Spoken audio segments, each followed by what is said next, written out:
দ্বাদশ শ্ৰেণীৰ মৰমৰ ছাত্ৰ-ছাত্ৰীসকল, তোমালোক সকলোকে মোৰ ইউটিউব চেনেল এছএছ পাঠশালালৈ স্বাগতম জনাইছোঁ। তোমালোকৰ পাঠ্যপুথিত চিঠি নামৰ এটি সুন্দৰ চুটি গল্প অন্তৰ্ভুক্ত কৰা হৈছে আৰু যিটোৰ লেখক হৈছে শিলভদ্ৰ আৰু যাৰ প্ৰকৃত নাম হৈছে ৰেৱতীমোহন দত্ত চৌধুৰী। সেই চুটি গল্পটোকে তোমালোকক আজি মই চমুকৈ শুনাম। তোমালোকে শুনি যোৱাচোন। চিঠি নামৰ চুটি গল্পটোত প্ৰধানতঃ দুটা চৰিত্ৰ আছে, ভূদেৱ চৌধুৰী আৰু প্ৰশান্ত শৰ্মা। ভূদেৱ চৌধুৰী আৰু প্ৰশান্ত শৰ্মা দুয়োজনে ঘনিষ্ঠ বন্ধু আছিল আৰু দুয়োজনে তৃতীয় শ্ৰেণীৰ পৰা একেলগে পঢ়িছিল। সময়ত দুয়োজনে চাকৰি কৰিছিল আৰু চাকৰি কৰাৰ পাছত দুয়োজনে অৱসৰ গ্ৰহণ কৰে আৰু অৱসৰ গ্ৰহণ কৰি একেখন চহৰতে থাকে, কিন্তু দুয়োজন ভিন্ন প্ৰান্তত থাকে, অৰ্থাৎ চহৰখনৰ ইমূৰে সিমূৰে থাকে দুয়োজনে। আৰু দুয়োজনে ইজনে সিজনক লগত যোগাযোগ কৰিবৰ বাবে একো উপকৰণ নাছিল।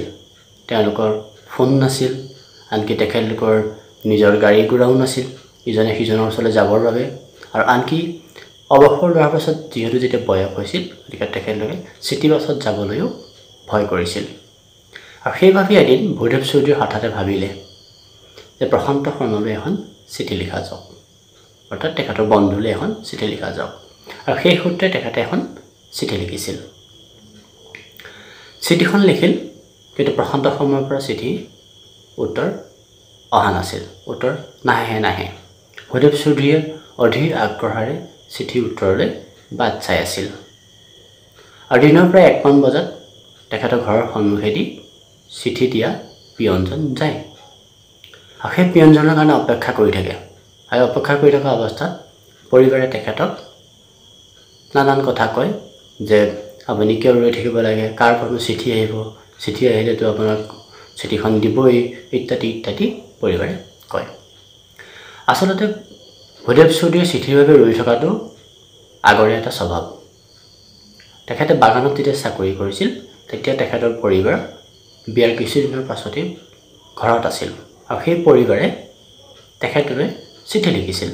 আৰু ভূদেৱ চৌধুৰীয়ে সদায় সেই চিঠিৰ বাবে আগ্ৰহেৰে বাট চাই আছিল। আৰু সেই বাগানলৈ চিঠি দিবলৈ ফাগু নামৰ এজন পিয়ন আহিছিল। আৰু সেই ফাগু নামৰ পিয়নজন যদি কেতিয়াবা অহা দেৰি হয়, তেতিয়া ভূদেৱ চৌধুৰীয়ে নিজেই টিংখং নামৰ ঠাইলৈ, যিখিনি প্ৰায় 4 কিলোমিটাৰমান দূৰ আছিল, চাইকেলেৰে আগবাঢ়ি যায় চিঠি আহে নেকি চাবৰ কাৰণে, বা চিঠি আহিছে নেকি গম ল'বৰ কাৰণে, বা যেতিয়া চিঠি আহিব লগা থাকে এটা নিজে ধাৰণা কৰি তেওঁ চিঠি আহে নেকি চাবলৈ যায়। বাৰু যি কি নহওক, তেখেতে প্ৰশান্ত শৰ্মালৈ এখন চিঠি লিখে আৰু সেই চিঠিৰ উত্তৰ নাহে।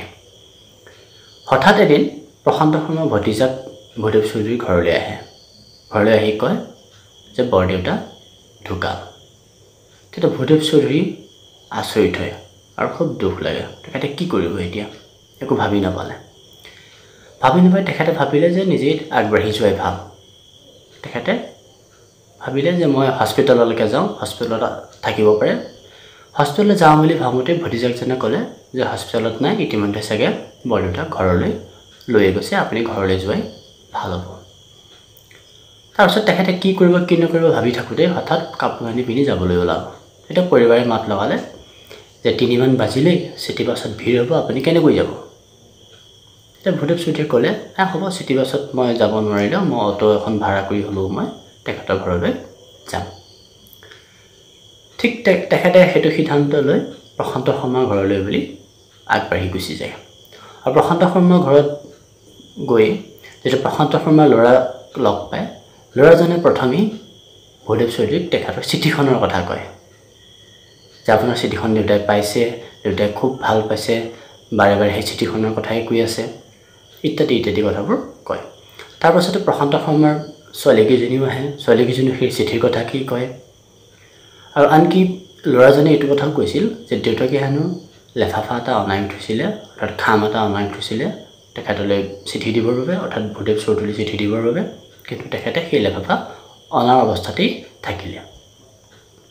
তাৰপিছত তেখেতৰ যেতিয়া পৰিবাৰক লগ পায়, অৰ্থাৎ ভূদেৱ চৌধুৰীয়ে প্ৰশান্ত শৰ্মাৰ যেতিয়া ঘৈণীয়েকক লগ পায়, ঘৈণীয়েকে সেই কান্দি থকা অৱস্থাটো, সেই দুখ লগা অৱস্থাটো, যিটো সময়ত প্ৰশান্ত শৰ্মা ঢুকাইছে, সেই দুখ লগা অৱস্থাটো ভূদেৱ চৌধুৰীক কিন্তু সেই চিঠিখনৰ কথাই কয় যে আপোনাৰ চিঠিখন ইমান যে ভাল পাইছিল ইত্যাদি ধৰণৰ কথাবোৰ কয়। তেতিয়া ভূদেৱ চৈধুৰীয়ে বুজি পালে যে মই হঠাৎ যোগাযোগ কৰিব বিচৰা বা মোৰ সময়খিনি অতিবাহিত কৰিবৰ কাৰণে মই মোৰ বন্ধুলৈ এখন চিঠি লিখিছিলোঁ। সেই চিঠিখনৰ যে মূল্য ইমান, তেখেতে সেই কথাটো ভাবিবই পৰা নাছিল বা ধাৰণাই কৰিব পৰা নাছিল। আৰু এইখিনিতে আমাৰ এই চুটি গল্পটো শেষ হৈছে।